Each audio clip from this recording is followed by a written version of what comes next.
Hi guys, welcome back to my YouTube channel. ಯಾರೆಲ್ಲ ಮೊದಲ ಸಲ ವಿಡಿಯೋ ನೋಡ್ತಾ ಇದ್ರೆ ಬೇಗ ಸಬ್ಸ್ಕ್ರೈಬ್ ಮಾಡ್ಕೊಳ್ಳಿ. ಬೇಳೆ ಸಾಂಬಾರು ಗೊಜ್ಜುಗಳಿಗೆ ಹಾಕುವ ಸಾಂಬಾರು ಪುಡಿ. 2 kg ಒಣಮೆಣಸಿನಕಾಯಿ ಬಿಸಿಲಲ್ಲಿ ಚೆನ್ನಾಗಿ ಒಣಗಿರೋದು,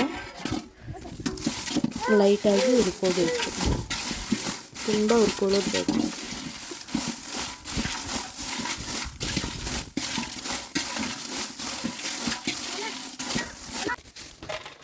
ಕಾಲು kg ಬ್ಯಾಡಗಿ ಮೆಣಸಿನ್ಕಾಯಿ, ಇದು ಕೂಡ ಒಣಗಿಸಿಟ್ಟಿರೋದು.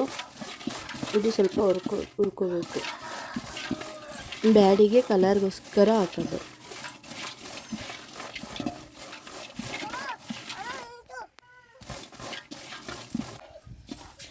ಧನಿಯಾ 2 kg ಚೆನ್ನಾಗಿ ಹುರ್ಕೋಬೇಕು, ಇಲ್ಲಾಂದರೆ ಸಾಂಬಾರು ಚೆನ್ನಾಗಿರಲ್ಲ, ಗದ್ಗದ್ರು ಹೊಡೆಯುತ್ತೆ.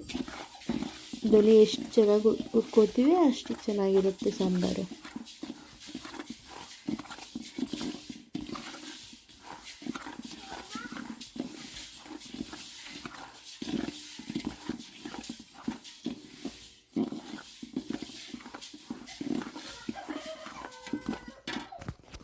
ಈ ಥರ ಚೆನ್ನಾಗಿ ಹುರ್ಕೋಬೇಕು. 2 ಕರಿಬೇವಿನ ಸೊಪ್ಪು ಹಾಕಬೇಕು, ಹಸಿದು ಹಾಕಿ ಚೆನ್ನಾಗಿ ಹುರ್ಕೋಬೇಕು. ಈ ಥರ ಇಷ್ಟು ಹುರ್ಕೊಂಡ್ರೆ ಸಾಕು. ಎಲ್ಲನೂ ಹುರಿದು ಆರಾಕಿದ್ದೀನಿ, ತಣ್ಣಗಾಗಬೇಕು ಸ್ವಲ್ಪ. 1/4 kg ಜೀರಿಗೆ, ಇದು ಚಂದ ಹುರಿಬೇಕು.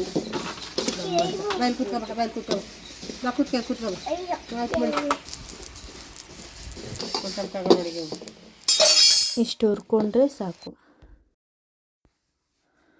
50 ಗ್ರಾಮ್ ಸಾಸಿವೆ ಹಾಕಿ ಹುರ್ಕೋಬೇಕು, ಚಟಪಟ ಅಂತ ಸಿಡಿಬೇಕು.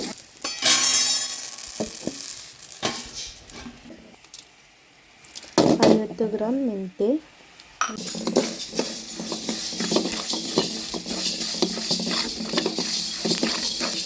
ಚೆನ್ನಾಗಿ ಹುರ್ಕೋಬೇಕು. ಚೆನ್ನಾಗಿ ಹುರ್ಕೋಬೇಕು ಮೆಂತೆ, ಚಟಪಟ ಅನ್ನೋ ಹಾಗೆ.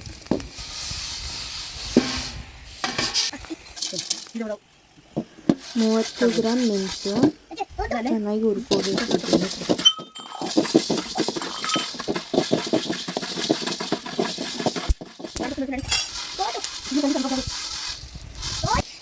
ಅರ್ಧ ಸೇರು ಅಂದರೆ ನೀರು ಕುಡಿಯಲು ಹೊತ್ತಲ್ಲಿ 2 ಲೋಟ ಅಕ್ಕಿ ಹಾಕಬೇಕು.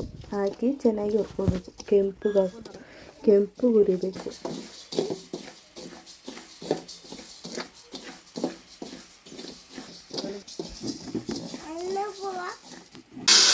ಒಂದು kg ಕಡಲೆಕಾಳು ಚೆನ್ನಾಗಿ ಹುರ್ಕೋಬೇಕು, ಬಾಯಿ ಬಿಡೋ ಹಾಗೆ.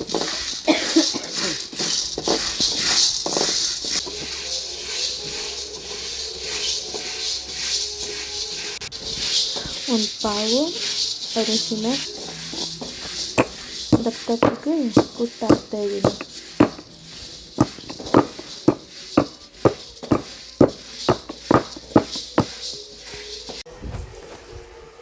ಎಲ್ಲನೂ ಇವಾಗ ಮಿಕ್ಸ್ ಮಾಡಬೇಕು, ಹುರಿದಿರೋದೆಲ್ಲ. ಕಡಲೆಕಾಳು, ಕರಿಬೇವು, ಅರಿಶಿನ, ಅಕ್ಕಿ, ಮೆಣಸು, ಮೆಂತೆ, ಸಾಸಿವೆ, ಜೀರಿಗೆ ಎಲ್ಲನೂ. ಧನಿಯಾ, ಮೆಣಸಿನ್ಕಾಯಿ ಮಿಲ್ಲಲ್ಲಿ ಮಿಕ್ಸ್ ಮಾಡ್ಕೋತೀವಿ ಪುಡಿ ಮಾಡಿಬಿಟ್ಟು. ಖಾರದ ಪುಡಿ ಮಾಡಿಸಿದ್ಮೇಲೆ ಈ ಥರ ಇರುತ್ತೆ. ಲೈಕ್ ಮಾಡಿ, ಶೇರ್ ಮಾಡಿ, ಕಮೆಂಟ್ ಮಾಡಿ, ಸಬ್ಸ್ಕ್ರೈಬ್ ಮಾಡಿ. ಪ್ಲೀಸ್ ಸಪೋರ್ಟ್ ಮಾಡಿ.